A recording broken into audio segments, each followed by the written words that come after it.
வழக்கம் போல தான் பெங்களூரில் நேற்று தேர்ஸ்டே நைட்லேருந்து இன்றைக்கி காத்தால ஃப்ரைடே வரைக்குமே மழை ஊற்றுன்னு ஊற்றினே தான் இருக்குது.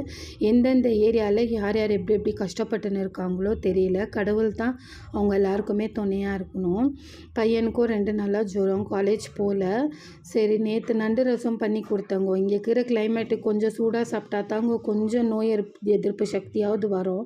இன்றைக்கி காலையில் சாம்பார் பண்ணி இட்லி பண்ணி டிஃபன் பண்ணி அமிச்சேன் சின்ன பையனுக்கு. இவனுக்கு சாம்பார் பிடிக்கல போல இருக்குது. மம்மி தக்காளி குழம்பு பண்ணி கொடுன்னு கேட்டான்.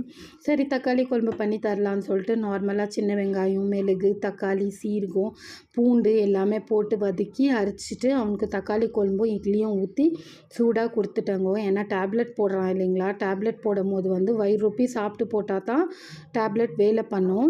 எப்போவுமே வயிறு ரொப்பி சாப்பிட்டு டேப்லெட் போடணும். அதுக்கப்புறம் 10ல் அவனுக்கு ஒரு தோசை கேட்டால், முட்டை இருந்துச்சு வீட்டில், ஒரு முட்டை ஊற்றி ஒரு முட்டை தோசை பண்ணி கொடுத்தேன். சாப்பிட்டு டேப்லெட் போட்டுன்னு படுத்துன்னு தூங்கிட்டான்.